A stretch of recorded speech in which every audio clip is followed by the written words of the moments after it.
So again, welcome to the first virtual Deer Open House.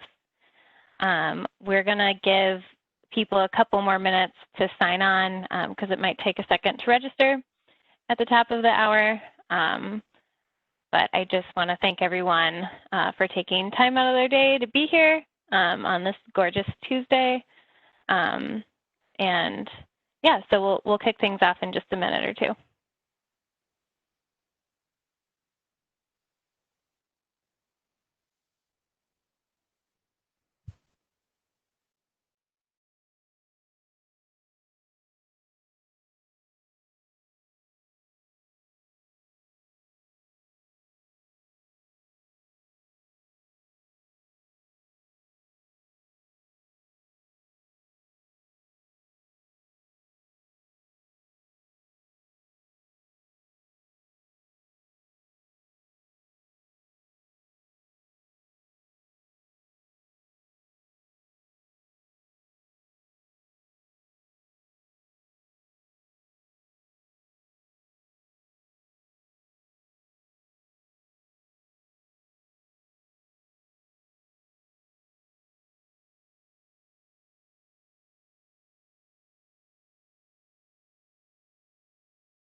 Okay, so I see people are still jumping in. We have about 80 attendees, which is really exciting. It's good to see a high level engagement from people. So once again, today is August 18th. It's 6 p.m. and we're going to have our first virtual Deer Open House. So I'm going to do a little bit of housekeeping. I just want to say welcome again and thank you everyone for joining us today.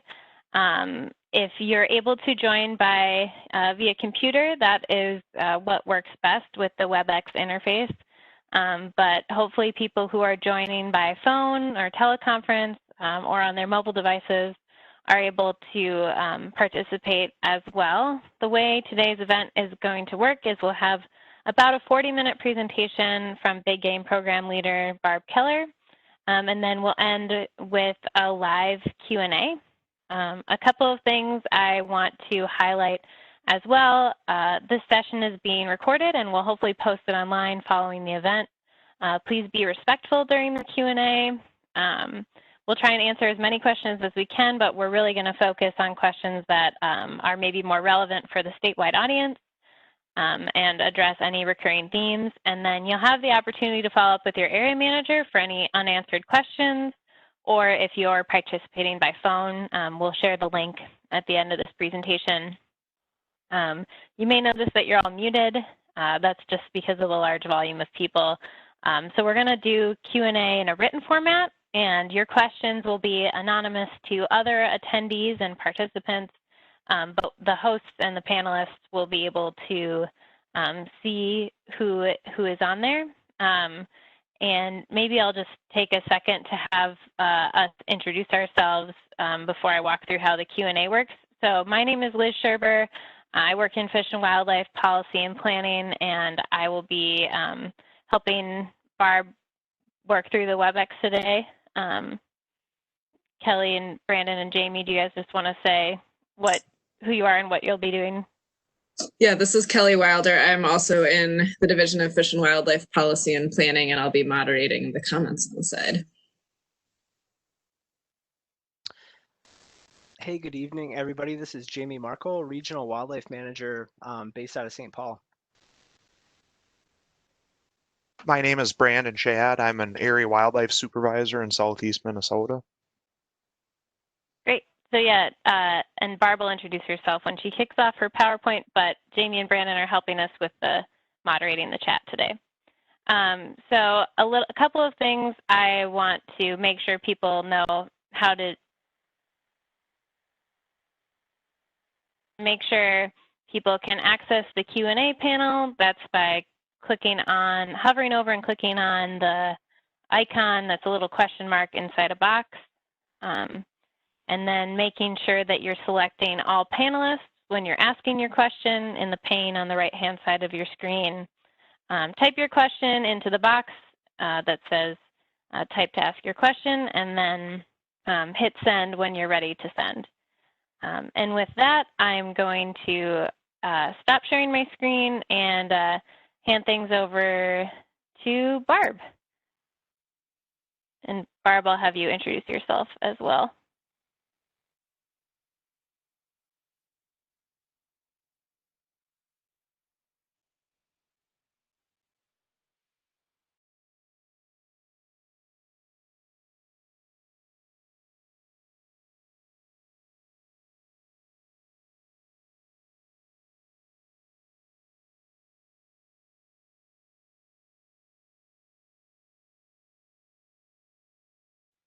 Barb, you might be muted. Excuse me. Can you see that, Liz? Yes, but you might need to switch your screen. If you hover over display settings, it'll switch which screen the PowerPoint is on. And yeah, swap. All right. How does that look? That looks good. Okay, so thanks, Liz, for that introduction. As Liz said, I am the Big Game Program Leader with Minnesota DNR. I've been in this role about a year and a half. I came here from Missouri, where I served in a similar role with the Missouri Department of Conservation. But I'm very excited to be here in Minnesota and presenting our first virtual deer open house. So thanks, everyone, for being our guinea pigs on this new technology. I hope that everything goes smoothly today. If not, I hope you can be patient with us as we work through any problems. Let's see. All right, so as Liz mentioned today, we have about a 40-minute presentation. This presentation will cover a general overview of deer management in Minnesota. I'll present some information on our 2019 deer season harvest. So that's the past year's deer season harvest. I'll talk about some stats related to that, give an update on chronic wasting disease in the state, and then talk about some upcoming changes for our 2020 deer season. And finally, review public input opportunities and resources. And as Liz mentioned, there will be some time for questions and answers at the end of the presentation. And again, as she mentioned, it's being recorded. So if you need to hop out at any time and can't stay for the whole thing, we'll make that available for people to see later. So I probably don't have to spend a lot of time trying to convince everyone here why deer are important. You've obviously taken some time out of your busy schedule to tune in tonight, but I do just want to emphasize how important deer are to the state of Minnesota. So deer are what's considered a keystone species, which means that they have a great influence on the habitats in which they exist. We know that they're important to a large number of Minnesota residents that are deer hunters. We have about 1 in 12 of Minnesota residents identifying as deer hunters. But also we know that there are just under 2 million wildlife watchers in the state. And so that's even a larger number of people in our population who probably care about seeing deer and care about deer populations. So important to a lot of people in our state. I mentioned deer hunters. Deer hunting is very important to our state as well. It's important to our economy. Just under or about $500 million is contributed to our state's economy annually from deer hunting. And that can be especially important to our rural economies. So those small communities that hunters are passing through on their way to deer camp, that the money contributed to hunters getting fuel and purchasing amenities, lodging, etc. That can be really important to those communities which rely on that income. We also know this is very important culturally to Minnesotans. Deer hunting for a lot of our hunters really is a part of who they are. So it's very important to them, that cultural tradition of deer hunting. We also know a lot of the habitat management that goes on in the name of deer actually benefits a whole slew of other wildlife species. A lot of bird species, upland game species, and other wildlife benefit from the habitat management that goes on in the name of deer and deer hunting. And finally, without deer hunters, we would not be able to manage our deer population. This is the main tool with which we use to manage deer populations. And in many areas of the state, if we did not have deer hunting, it would be very difficult to manage deer populations and keep them within an acceptable social level. Deer management is also a major priority of our agency. To that point, Minnesota DNR recently updated our whitetail deer management plan. This is available on our website, and I encourage you to check it out. So you can see here the 8 main goals for deer management in the state there. We've taken several actions and improvements within the first year of implementation. This will guide deer management over the next 10 years. A few of those changes that we've made so far is the creation of our statewide deer advisory committee. We have made changes to the way that we are setting deer population goals, which I'll be discussing a little bit later. We've also improved the way that we're reporting deer harvest as more of a real-time type reporting of deer harvest throughout the year, and I'll talk a little bit about that later as well. So those are just a few of the changes that we've made so far. I want to point out how diverse Minnesota is and how that affects the diversity of deer populations in our state. So here on the left, you see a map of the vegetation types in Minnesota, and you can see how it varies. We have remnants of boreal forest and other types of coniferous forest in the northern part of our state. Transition into hardwood types of forest, which are interspersed with where that meets the prairie, and that really provides some of the most excellent deer habitat that we have in our state is kind of in this band here. And then we also have areas of tallgrass prairie. So all of these different habitat types do affect deer populations, and they're one of the factors that that influences the diversity that we see in deer population numbers throughout the state. We range from some deer densities in the northern area of our state of 2 to 3 deer per square mile to highs of over 30 deer per square mile in the central and southeastern part of our state. And that's really quite a high diversity. I come from Missouri where that diversity did not exist. Another factor which can affect deer populations differently across the state is winter severity. This map on the right shows winter severity index from this past winter. So those areas in the darker purple and pink represents a more severe winter than the areas that are kind of a lighter beige. This is just an index we use to kind of tally how the winter might be affecting deer populations. It's just a tool that we use, an additional index. But you can see that it's very different throughout the state. So in some areas of the state this past year, deer were experiencing some harsh winter conditions, whereas in other areas of the state, it was probably a relatively mild winter. I do want to note that this we tally this index throughout the winter. We have an excellent website where you can see that map as it's published throughout the winter and kind of keep track of how the winter is going. Unfortunately, another factor that also affects deer management throughout our state is disease. So we do have chronic wasting disease in our state. I'll be talking a little bit more about that later. But here you can see in this map on the left, the locations of where we have detected CWD positive deer in Minnesota. And in these areas, disease management is really a priority that guides deer management, hunting regulations in that area. So that does affect some changes that you'll be seeing for regulations in that area. And some other factors that affect deer populations include large predator populations. So we do have obviously wolves and black bear in our state, and they don't affect all populations the same. As you can see that the wolf range there, you can see there that expansion of the wolf range, and then where we have most of our black bear in the state. Black bear certainly play a lesser role in deer population dynamics than wolves, as black bear primarily predate upon neonates or deer within their first few weeks of life, and whereas wolves can predate on healthy adults as well.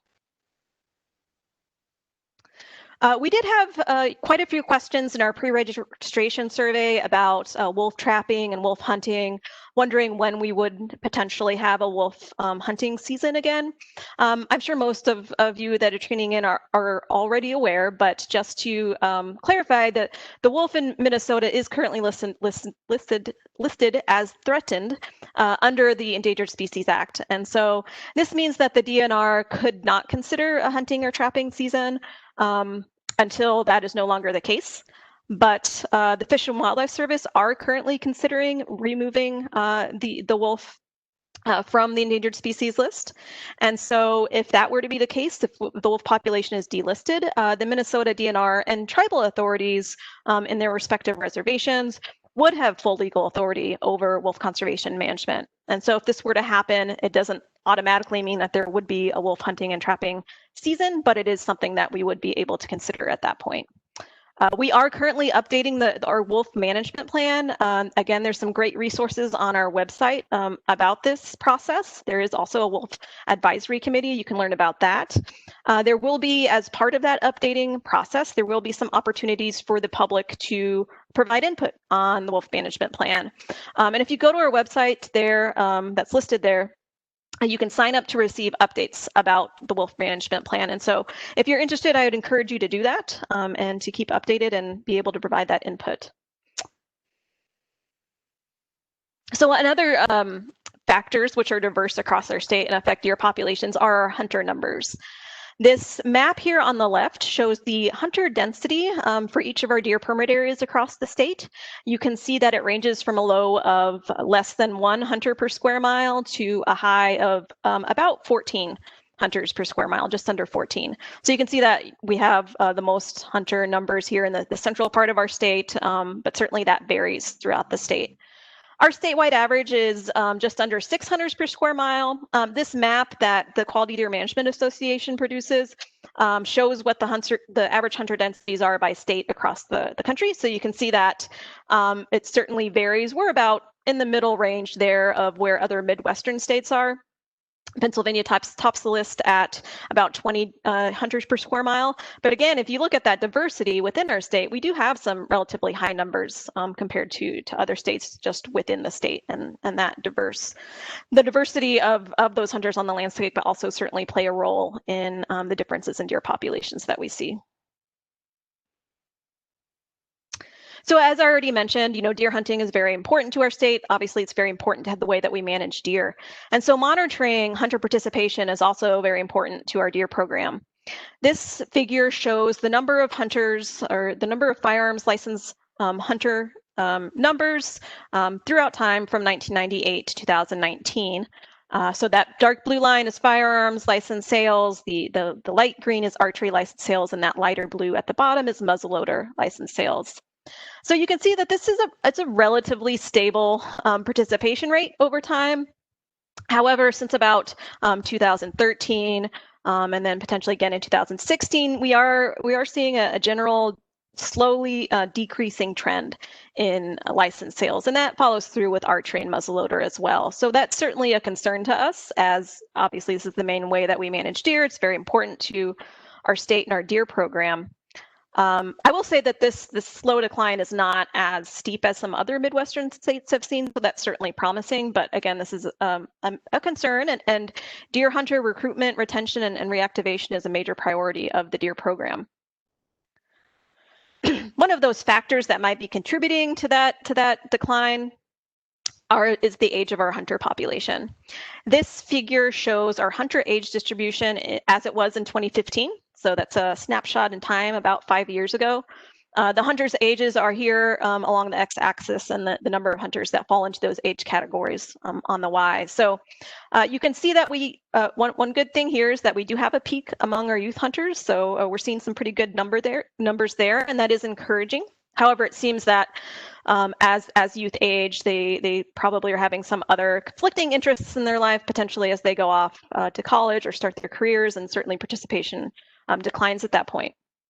But I also want to point out this peak here at this point it seems like the mid-50s age range is where we have the largest bulk of hunters, and this constitutes that baby boomer generation. So not super surprising that would constitute a large number of our hunters.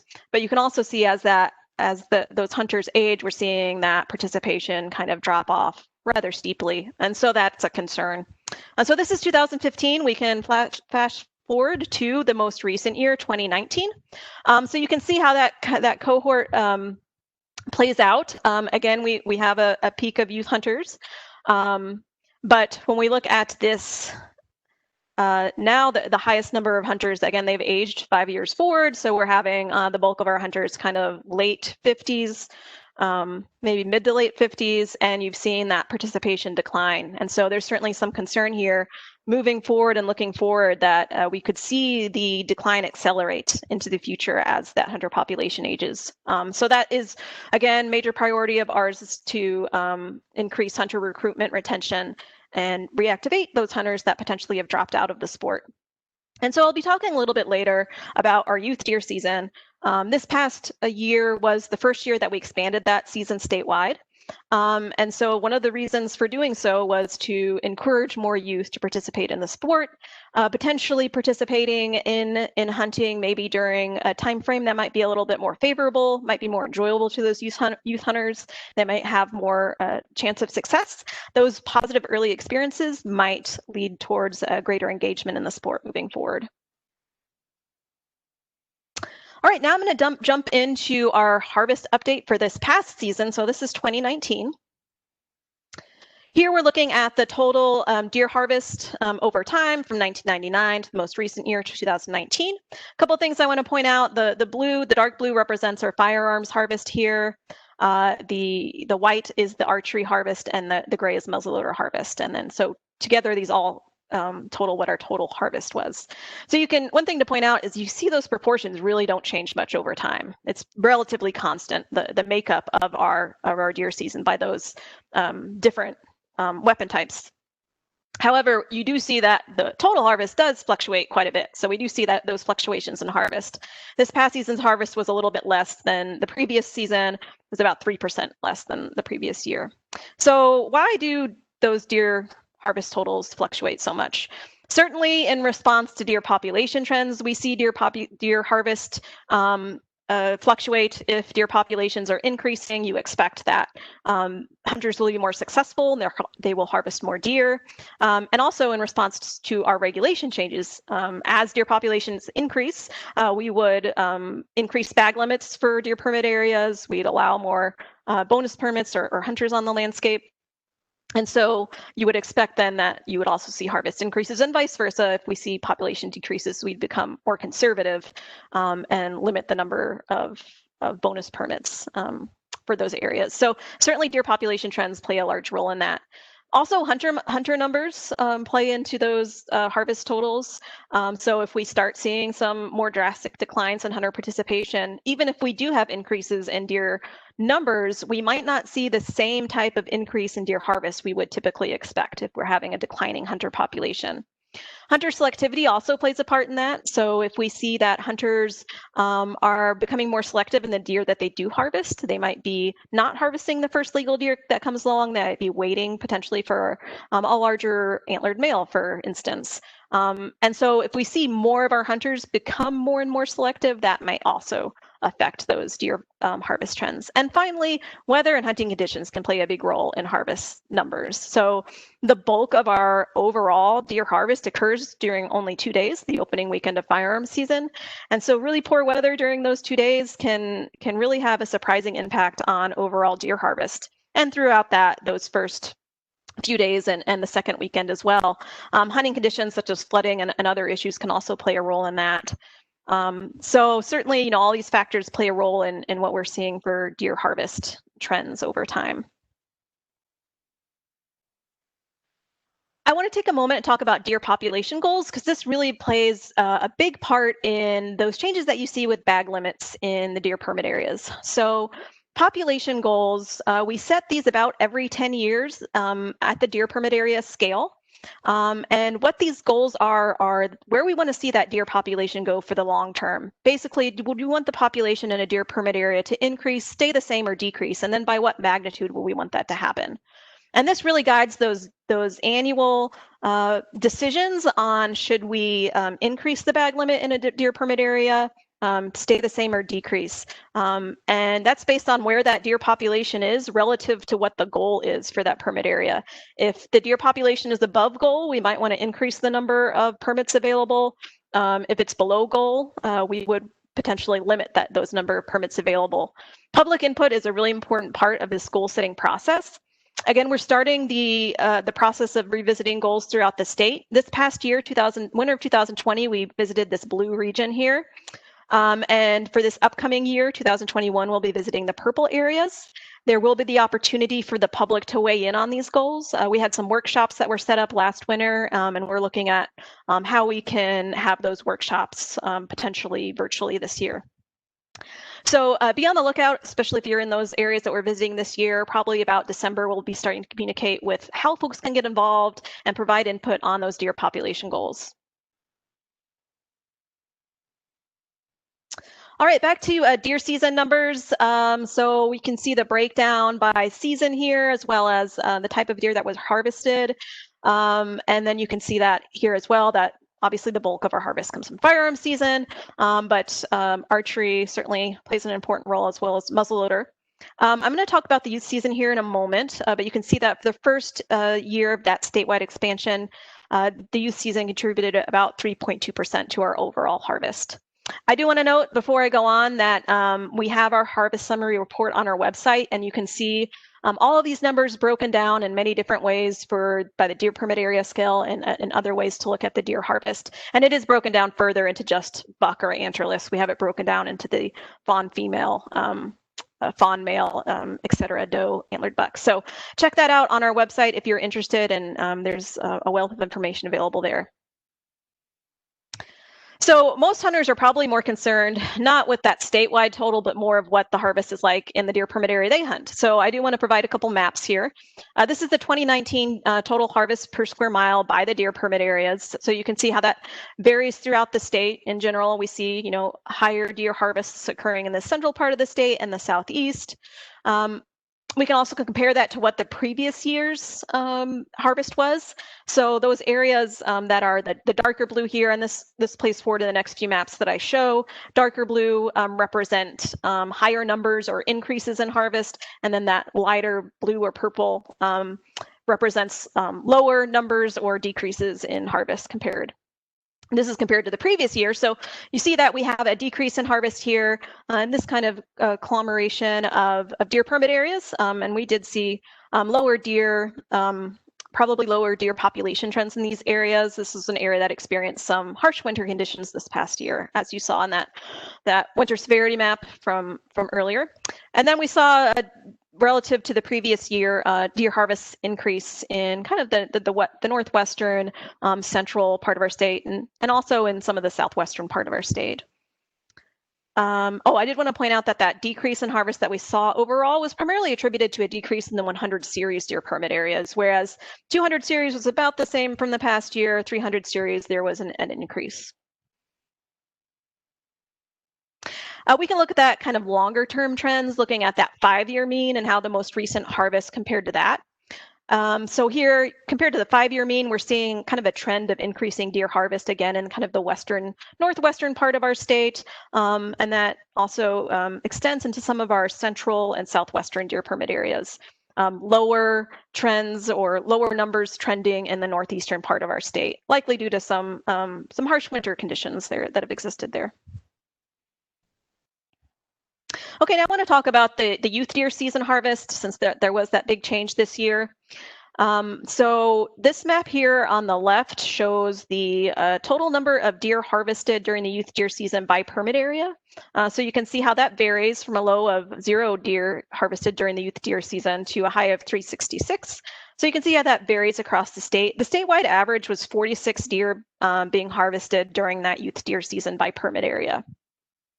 We can also look at how that relates to the percentage or the number of deer that are harvested during a regular firearm season in those deer permit areas. And so, again, we range from a low of 0 to a high of that youth deer season harvest being 10% of the firearms deer season harvest. The statewide average for that was 4.2%. So not a lot of harvest in general compared to the firearm season. I do want to point out a couple of facts or things to know about our youth deer season. So deer that are harvested during the youth deer season, this is if you're not aware, this is a 4-day season that occurs in mid-October. It coincides with the MAA weekend, so that youth are off from their season, or they're off from school at that point. And so the deer that are harvested during that youth deer season do contribute to the statewide bag limit. So if a youth takes a buck in a bucks only deer permit area, that contributes to the statewide, the bag limit for that permit area and the statewide bag limit of one antler deer. And finally, bonus permits can be used only in managed intensive or unlimited antlerless permit areas. A couple more maps for you showing the youth hunter numbers over that season. So the map on the left shows the number of youth hunters by permit area across the state. It's not an exact estimate because youth or hunters obtaining a youth deer license might be intending to participate in that youth deer season, or they might be waiting until the firearms deer season. So we just took the number of youth hunters that had obtained a youth deer license up to the opening day of youth deer season and used that as an estimate. So it's not perfect, but the average of youth hunters participating in that season was about 0.4 hunters per square mile. You can see how that varies from well under 1 hunter per square mile to a high of just under 2 hunters per square mile. Compare that to what the firearms hunters density are during that season.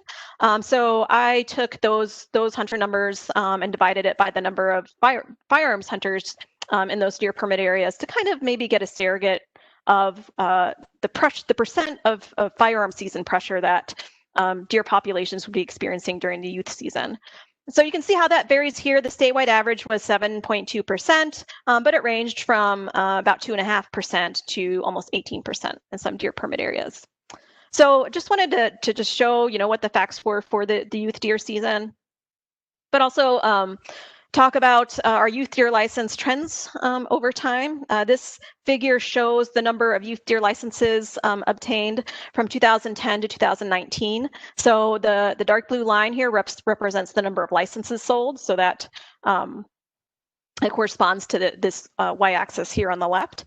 And then the green bars represent, I wanted to look at the percent of eligible Minnesota youth in our state, which would be estimated via the census that's conducted. So the number of youth in Minnesota between the ages of 10 and 18, what percentage of them were obtaining youth deer licenses? And so that corresponds with this y-axis. So in general, you see that this trend is relatively stable. It seems to be about 10% of our Minnesota youth are obtaining youth deer licenses, which is a good number. I'd certainly like to see that increase. We did see, we've been seeing a decline in youth deer licenses obtained from 2013 to 2018. We were able to reverse that trend this past year, but certainly we'd like to see that go much higher. We'd like to see more than 10% of youth participating. So certainly promising that did not continue to decline, but certainly there's a lot of improvement that can be made. All right, now I'm going to jump into an update on chronic wasting disease in the state. Just cover some of the basic facts first. Chronic wasting disease is a part of a family of diseases called transmissible spongiform encephalopathies, and that kind of describes what it is. So this is a disease that can be transmitted between deer. Spongiform really describes what it does to the central nervous system. It basically turns it into Swiss cheese and creates holes within the brain and the spinal column of the deer. Encephalopathy means that it's a disease of the brain and the spinal column. This is, again, a family of diseases, so there are other TSCs affecting other different species. This is just an example of a short list. There's many others. But what these diseases all have in common is that they're 100% fatal. There's long incubation periods, so the time from when an animal is infected until it starts showing symptoms can be long, and in deer it can be about 2 years. It causes neurological damage to the animal and is believed to be caused by prion proteins. So these are not a normal infectious agent we are typically used to dealing with. CWD is the disease of deer. It is transmitted by direct contact between deer, but also indirect contact. Infected deer shed the prion proteins in their urine, feces, saliva. It can also be in their antler velvet. So those prion proteins in those different substances can infect the landscape. Carcasses can also be infective, and so a deer can come along and have just contact with prion proteins that have contaminated the landscape and also be infected. Those prion proteins are also extremely resistant in the environment, so we know that they can remain infective for a long time period, and they do not typically, again, they're resistant. Many of the things that we would typically use to deactivate infectious agents do not work for prion proteins, which makes this disease very difficult to manage. So we first detected CWD in our state in 2010, and that occurred in Olmsted County. During that time, we then activated our surveillance and management plan and sampled over 4,000 deer. And thankfully, during that process, we did not find any additional positive deer on the landscape.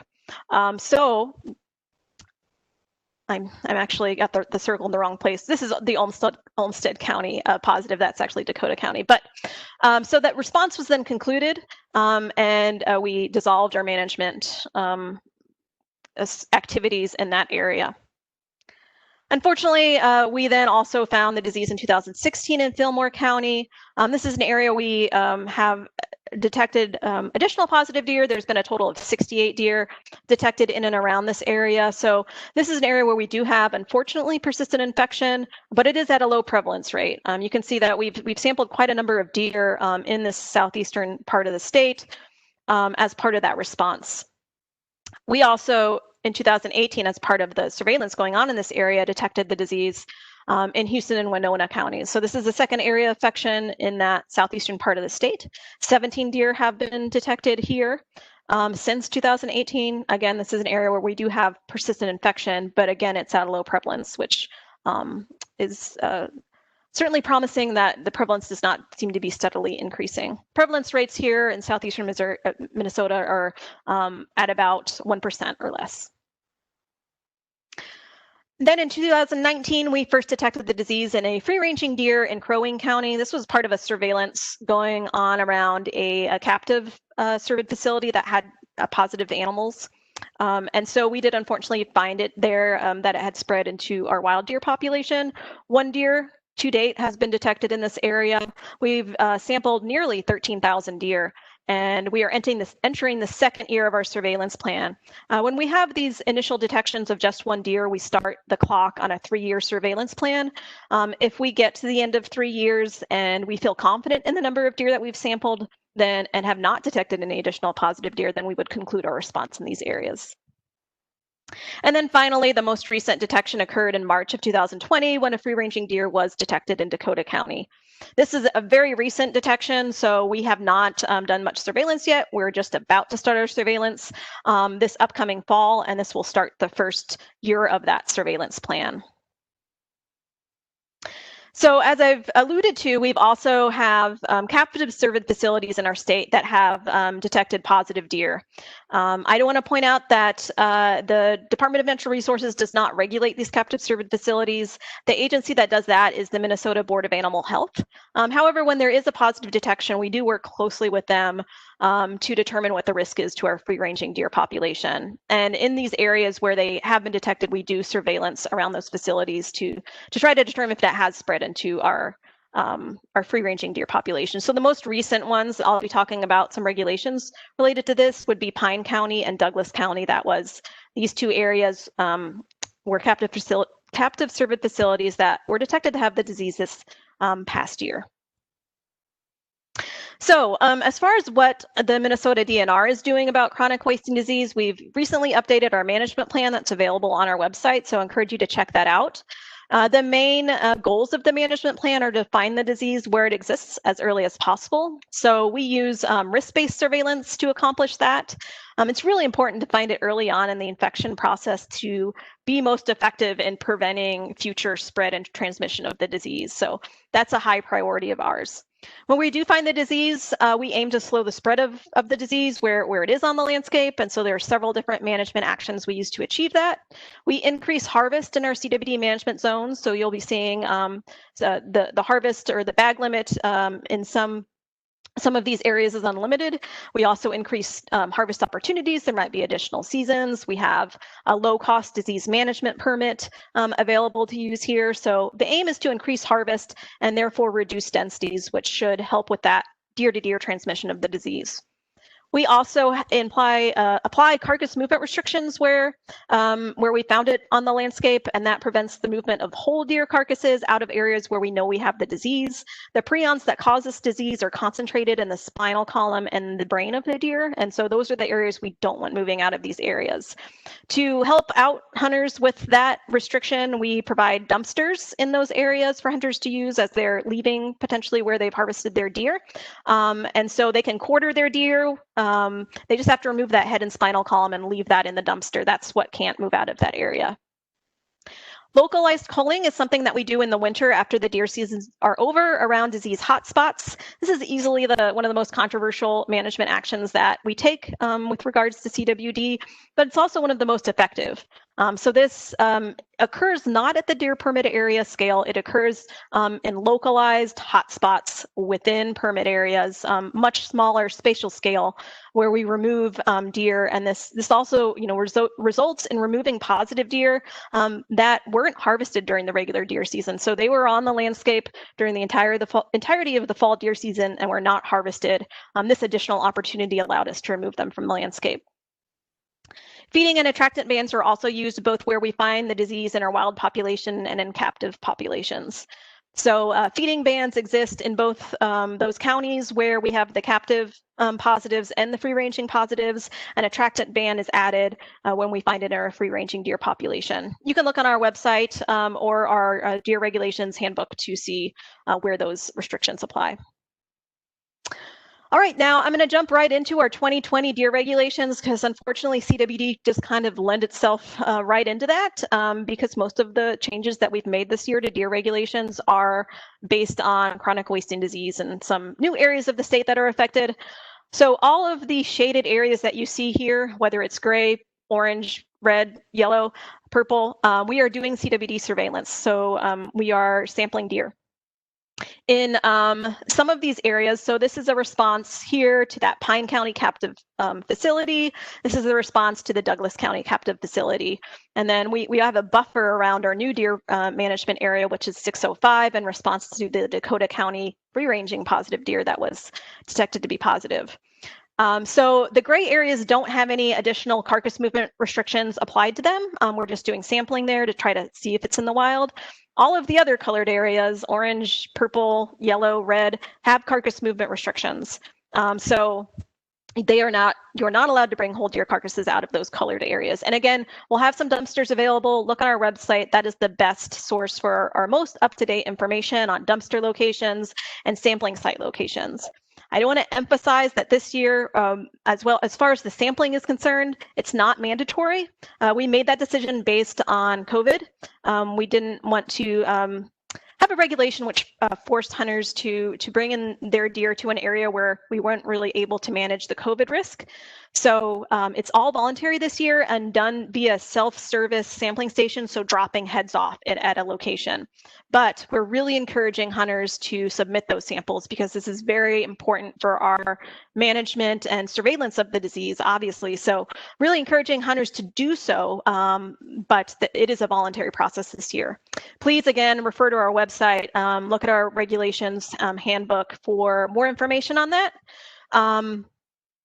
Contact your area managers as well.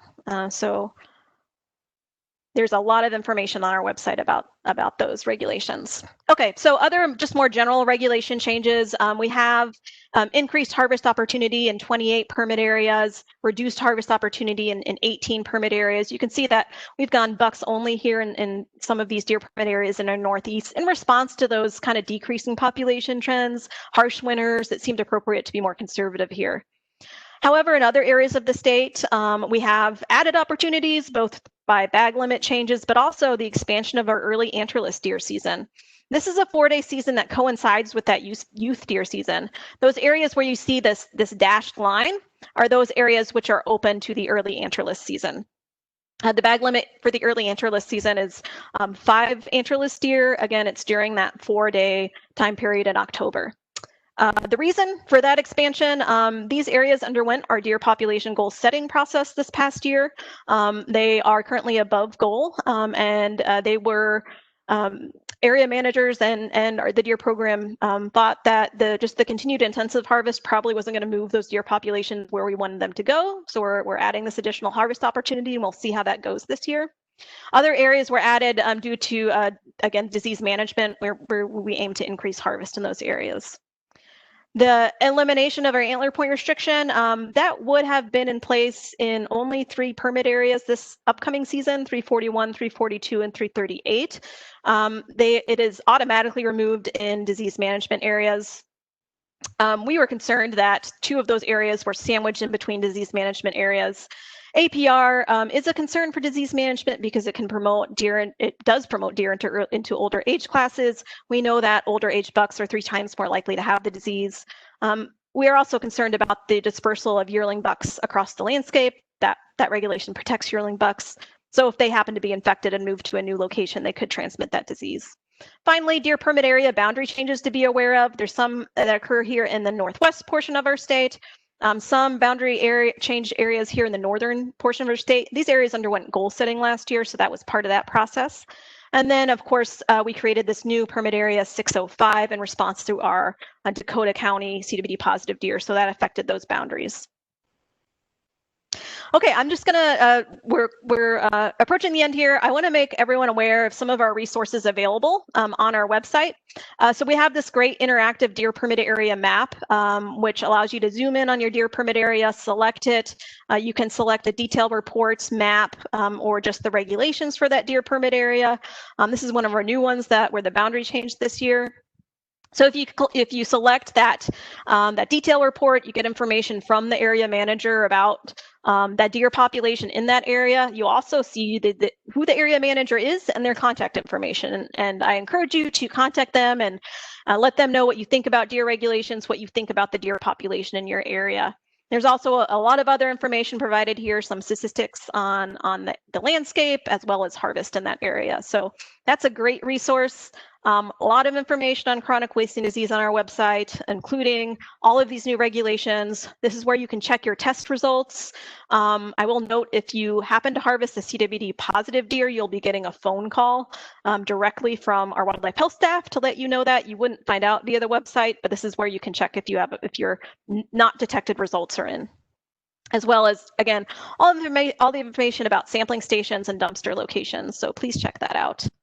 We also have an interactive map of where the CWD positive deer are in our state. And so this allows you to zoom in on those locations at the 1 mile section level, see the number of deer that have tested positive, see how that's broken down by type of sampling, by year, by sex, a lot of information there. I didn't note it earlier, but we've had 88 total positive deer to date.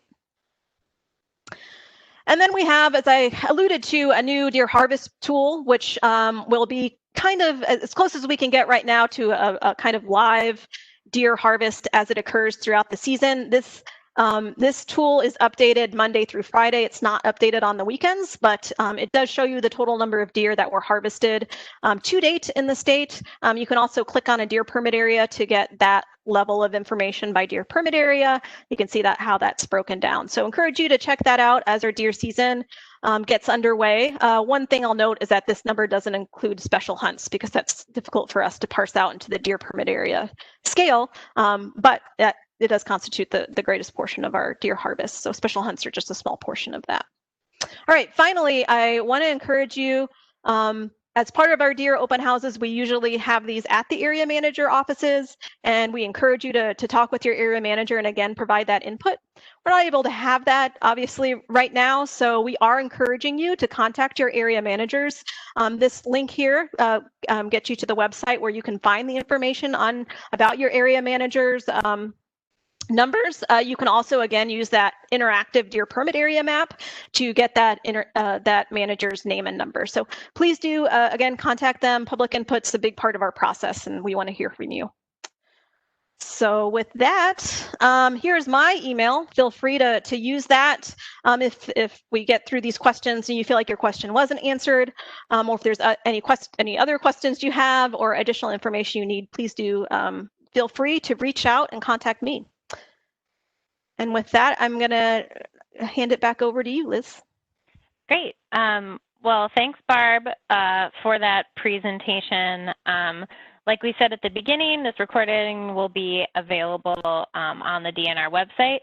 A little bit of what is going to happen now. There are a couple of questions from the registration survey that I'm going to ask Barb to clarify. We've been answering most of people's questions in the chat. I just want to highlight a couple of things that people have had questions about: CWD, the statewide feeding ban. A lot of this information can be found on the DNR website or by contacting your area manager. And then, so I'm going to ask her a couple of these questions, and then I'll get to the questions that people have asked. Barb and I are available to stay on a little bit after the call if the questions are still coming in at 7. But if you get to the end of the call and you would like to leave, we want to be respectful of your time, so please feel free to do so.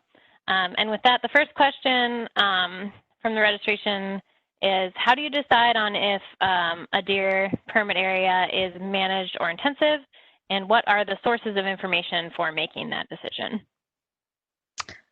Sure, great question. So the starting point for that decision process is the deer population goals that I mentioned. So where we want the deer population to go within a deer permit area is really important to that decision process. And then we use the information that we have about where the deer population in that permit area is relative to that population goal. So the pieces of information we use to make that decision, we have a population model that we use, which is based on harvest. We use just raw harvest number trends as well. Area manager input is really important to that. So throughout the year, area managers are hearing from the people in their local area, hunters, about what they think about deer populations. They're also in the field quite a bit, so they're seeing firsthand how deer populations are doing in their area. And so they use that expert local knowledge as well to give their perspective on where they think the deer population is going. And then there's some other things we use, such as that winter severity index, other monitoring tools as well. That's all helps us make the decision of, is that deer population within the goal range? Is it above or below? And that's kind of what we use to decide, do we need to increase the bag limit maybe from managed to intensive? Or keep it the same, and we can look at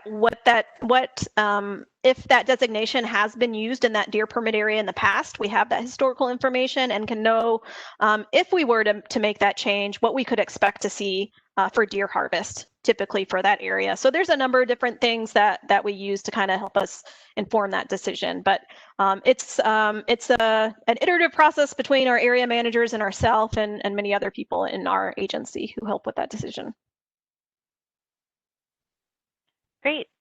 Thanks, Barb. So I have a question in the Q&A. I read the deer management plan, and the goal was to harvest 200,000 deer per year. In 2019, only about 180,000 deer were harvested, missing the goal by 20,000 deer.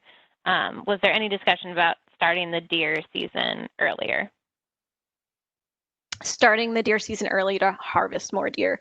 So there are some situations when just meeting that $200,000 limit may not be appropriate. So, one of our main goals is to move deer populations to where we want it to be within the goal range. And so if we just wanted to reach that 200,000 harvest limit and didn't care about any other aspect of deer populations, it would make sense to just maybe, increase the length of the deer season, go increase bag limits without really keeping in mind where we want that deer population to go goal-wise. So we wouldn't just increase the deer, the number of days in the deer season just to meet that goal. We want to hit that goal, but also keep our deer populations healthy and within range. So there are some times when it's appropriate for us to do so and to try to meet that 200,000 harvest limit, but other times we need to be more conservative in order to allow the deer populations to grow to maybe eventually get to that point where we are harvesting that number of deer.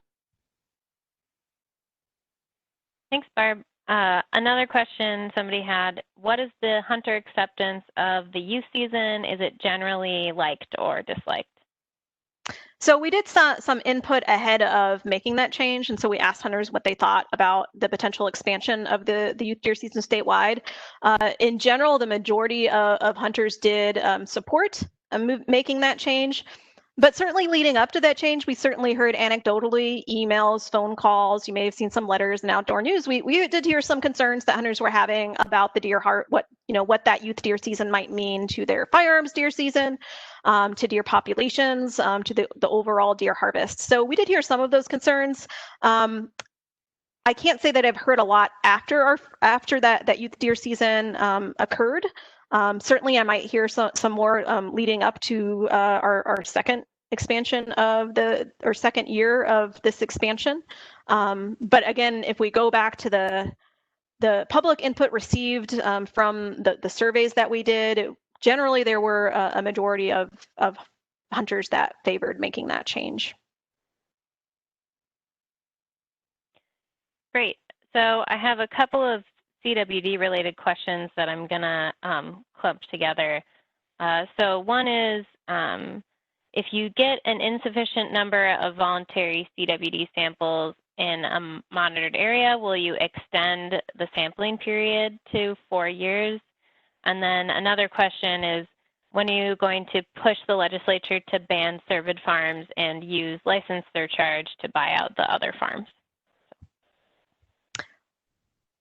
Okay, the first question was related to our move to voluntary sampling this year and maybe concern that we might not achieve the sample numbers that we would want in that 3-year surveillance plan. So certainly, if we do have very poor sample numbers, that 3-year plan is contingent on us being confident that we would have detected the disease at the level that we want to detect it, which is generally a very low prevalence rate. So it is kind of a high ask that you know we do want to get as many samples as possible in some of these areas where we know it's on the landscape. So yes, if we get through this year and sample numbers are very poor, that would likely extend it 1 more year. But we hope to keep an eye on the sample numbers as they're coming in. And if we feel like we're falling short, you know, we're going to do everything we can to get the word out that we need more samples. You know, this is very important to the health of our deer populations. So we're optimistic. We're hoping to see some high compliance rates, but certainly that remains to be seen. And we wouldn't make the decision of pulling back from an area if we weren't confident that we would have detected the disease if it was present. The second question was about our the captive cervid facilities. So again, that the agency that regulates that is the Board of Animal Health, and the legislature would be the level of decision making of if that would change, if they were to give that responsibility to the Department of Natural Resources. Those would be the people that would be making that decision. So it wouldn't likely occur, you know, at our level, or certainly within the deer program, that we would make that decision. Great. Thanks, Barb. There was a question early in the presentation that noted a jump in muzzleloader and archery licenses between 2007 and 2008. I know that was before your time at the agency, but could you speculate at maybe what causes that? I would have to look back. There might have been some changes to the season dates or timing that would have affected, or potentially licenses that would have affected that jump. But I don't know off the top of my head, but I can look into that and communicate that information. Great. Another question is, with a decline in hunter participation, funding shortfalls, what are limitations that don't allow at least one harvest tag to be available for purchase for up to 3 separate seasons, archery, firearm, muzzleloader, for any individual? I'm not sure if this question is, so any individual can purchase an archery, firearms, or muzzleloader license, so they can participate in all 3 of those seasons. I'm not sure if they're getting at why they're not allowed a lottery bonus permit, but I guess I'm not clear on the nature of that question. Okay. Another question is, why did the DNR age restriction for buying licenses allow youth as young as 2 years old to tag a deer? I'm not clear on that one either. They do need to be 10 to participate in our deer hunting seasons. So I'm not sure if there's what exactly they're referring to there. Another question was, the moose managed DPAs were established based on a theory of deer ticks being a culprit of moose decline. Is there more science on this theory? So the moose, so we do have in our northeastern part of our state, this is where we have, you know, our moose population. And so the priority there is to manage those deer permit areas with moose as the priority species. The conflict between deer and moose is not not as much winter ticks as it is brainworm. This is a parasite that is very common in white-tailed deer, and deer exist just fine with a brainworm infection and really don't have any negative consequences of having this parasite, but they pass along that parasite in their feces, and then moose eventually can pick it up, and it does very negatively affect moose. And so moose are very susceptible to that brainworm parasite. So in those areas where we have higher deer densities, there probably is that correlation of higher prevalence of brainworm on the landscape, which can negatively affect moose populations. So that's why in those permit areas where moose is the priority, the aim is to keep a lower density of deer populations, or lower population goals in those areas compared to areas outside the moose range.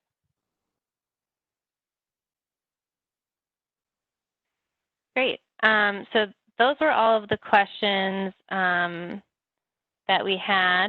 There are a couple more that Jamie and Brandon are answering right now, but I just want to note that it's 7 o'clock, so if people have to sign off, thank you again for your time. Barb and I are happy to stay on and continue to answer the questions that come in. One question you might be able to answer, Barb, is what is the status on statewide rifle hunting? Yeah, it's another common question we're getting a lot right now. There's no change to the rifle shotgun zone planned for this year. So that is a law that's in statute, which means that the legislature needs to make the change. It's not something we can typically make in our normal rulemaking process where we set bag limits and so forth. It's made that at a higher level. There was some talk, I think, earlier this year in the legislature about potentially making some changes to that that statute. But as far as I know, that has not occurred. I know I think we might be in the middle of another special session, but we have no indication that there's going to be any changes. And so we anticipate the shotgun rifle zone remaining the same this year with no changes. Great. Thanks, Barb. So somebody had a follow-up on the 3 separate tags, considering allowing an individual to actually harvest 1 deer per season. So that was part of it. Okay, the statewide bag limit. Yeah, that makes sense. So that change has actually been made in the Southeast 600 series. So that's the southeast corner of our state where we have our Southeast CWD management zone. We did make a change where you can harvest an antlered buck on each of those licenses. Whether we would want to consider expanding that and making that change elsewhere would depend on deer population numbers. If we see deer hunter numbers certainly continue to decline, it might be something that we would consider, but we would have to take into account if there would be an effect on deer populations at the local scale. But again, if we see deer population or deer hunter numbers continue to decline, that might be something that would be on the table in the future for consideration, for sure. Thanks, Barb. This question is related to some things we heard in the registration survey as well. Will we ever see our deer firearm season move back to be later in November? It seems odd to me that multiple neighboring states are later than ours, and then why do we make this decision? So the deer firearm season has been set at the current timing for a long time period in history. So this is the current timing of the deer firearm season has been a pretty standard tradition. Certainly, we do frequently get questions about whether we would consider moving that season later in the year. Some of the advantages of having a later rifle season may be that hunters or antlered bucks are going to be less vulnerable to harvest. The current timing does coincide with the peak of our deer rut for the most part. So that makes our antlered males very vulnerable to harvest. And if we moved it later, it would be a little bit towards the tail end of that. Certainly it would depend how late we moved it, but that would limit the vulnerability of antlered males. We might see an increase in antlerless harvest. Some of those areas where we have higher deer populations that we're trying to reduce and get back into goal range, that might be a benefit. But when we ask hunters, what do they think about us moving the deer season back? Generally, we don't see a majority supporting that. And so then kind of going back to the decline that we're seeing in hunter numbers, if we make a decision that reduces hunter satisfaction, many of our hunters do value being able to hunt the rut because it's really fun. You see a lot of activity. And so if we make a change where we do see a decline in hunter satisfaction, that's also something we really need to weigh and to take into account of could this potentially impact hunter numbers and cause that to decline further or certainly decrease hunter satisfaction. So I wouldn't say that is never something that we would ever consider, but certainly we need to see where the public stands with that. And we haven't seen that we have a majority of deer hunters that would favor us making that change at this point. Great. Thanks, Barb. I have a question. Will we ever see the expansion of crossbow usage during archery season, especially with intensive harvest zones? So again, with that one, I wouldn't say we would never consider allowing the crossbow as a legal archery weapon. Actually, I come from a state, Missouri. When I was there, we made that change in 2016, where crossbows were allowed to be used by anyone during the regular archery season. But generally, it's unpopular with our archery hunters to make that change. They value the tradition of using regular compound bows. So if we see an issue, certainly with archery hunter numbers declining, there also might be some concern with archery hunters as they age, dropping out of the sport. It is a little bit more physically intensive than firearms hunting. As we see that hunter population age, it may become more important us to consider that. We do, however, currently allow hunters over a certain age to use a crossbow, so we do have that mechanism in place to allow those hunters to continue to participate in the sport as they age. So again, I wouldn't say it would be something that we don't consider for the future. Right now, we're not hearing a lot of input saying that change needs to be made, but it's something that we could consider if we're seeing some issues with archery hunter demographics falling off or numbers declining and not seeing youth participate in the sport. Thanks, Barb. Somebody asked, do we take into consideration the wolf kill on deer? And then some quick math that would add up to it's about 50,000 deer a year. Yeah, so in those areas where we have wolves interacting with deer, that is certainly that properly plays a role in those deer populations. And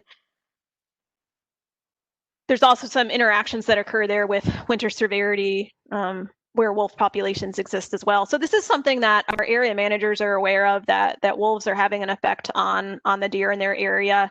And we also have some research projects that are going on in the northern part of our state where we have deer that have GPS collars, and we are monitoring their survival as it relates to wolf predation and then winter severity as well. And this will help us get a better idea of teasing apart the different aspects of winter severity and predation by wolves and how that really affects our northern deer populations. So it is certainly something that we take into account when we're managing those deer populations and setting those bag limits.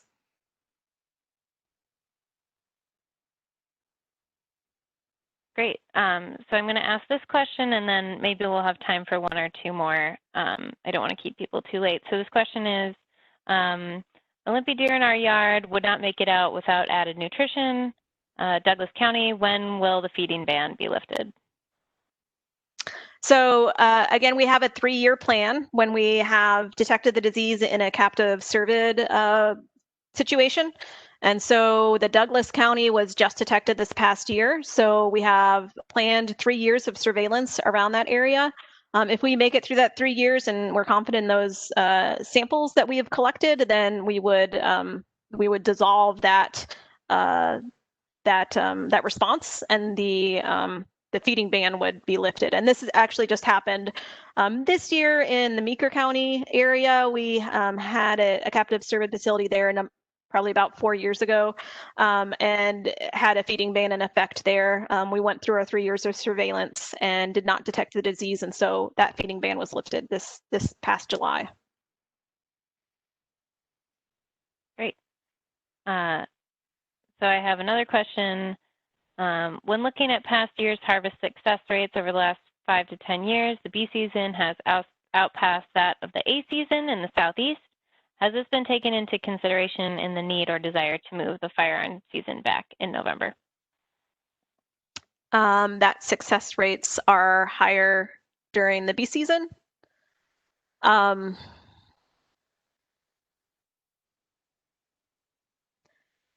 I don't know that we've looked at that as a main factor for moving the deer season further back. Again, we would anticipate that antlerless harvest would be greater if we moved the deer season back, but it's certainly an issue of hunter support for making that change and the potential impact to hunter participation if we were to make that change. And then I think this is going to be the last question. Population surveys, how often are those taken? Okay, so there's a number of different surveys that could apply to. So we have surveys that we ask the public about. So these are mail surveys that go out to our hunters and landowners. We're doing a number of those right now with the goal setting process. So there's surveys that are going out to hunters and landowners in that purple area that I showed on that map, which is really a great gauge of what the public's perceptions are of deer populations at that time frame. But I suspect that this person might be asking more about maybe the aerial deer surveys that are sometimes done. So these are surveys that are done in primarily the farmland region of the state, and they're done aerial surveys that are done with a helicopter where deer are counted on the landscape, and that serves as another kind of test of what we think the deer population is doing via that population model. So that can help calibrate that if we're seeing those same trends. Ideally, those would be done if they were to work as actually a good calibration relatively frequently. But the fact of the matter is they're very expensive for us to conduct. They, in order to cover the area that we would need to cover to be frequent enough to be useful, they would require a lot of staff time.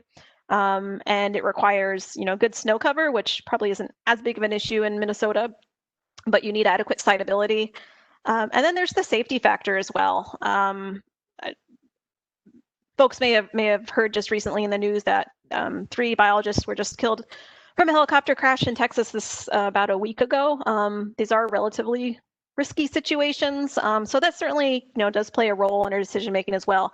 But unfortunately, for many of these deer permit areas where we would do aerial surveys, we're not able to do them frequently enough for them to be really useful. So in many of the areas, they're done once every maybe 10 years. Ideally, they'd be done more frequently. And so we have to consider if it's worth us expending these resources, money, time, safety risks, when we're really not getting a great tool out of that.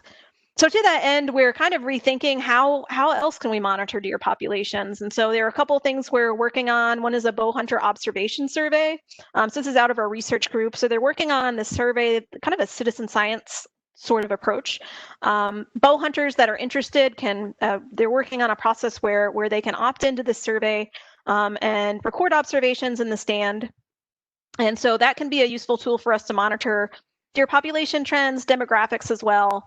So that's one thing that might help. We're also looking at not surveys from the air, but also surveys from the ground. So typically what's referred to as a spotlight survey. This involves just driving around on roads with a spotlight and shining deer. Then you take a distance to that deer, and there's a whole model which estimates the deer densities in an area. And this is something that area managers could do in their areas. And we won't have to go through the whole complicated process of getting flight time. And so this is a research project that actually also uses infrared to see the deer, and they're currently piloting that and see how it works. And if that is a tool, then that's going to be a lot easier for us to use to have that separate monitoring of our deer population rather than these aerial flights. Great. Well, thanks so much, Barb. This is great information. Like I said, the recording will be available on the DNR website following this call. Sorry we're not able to get to all of the questions today, but like we said, please follow up with your area manager. That information is also on the DNR website as well. And Barb's email is here. Thanks again, everyone, for your time. We really appreciate it. All right, thanks, everybody.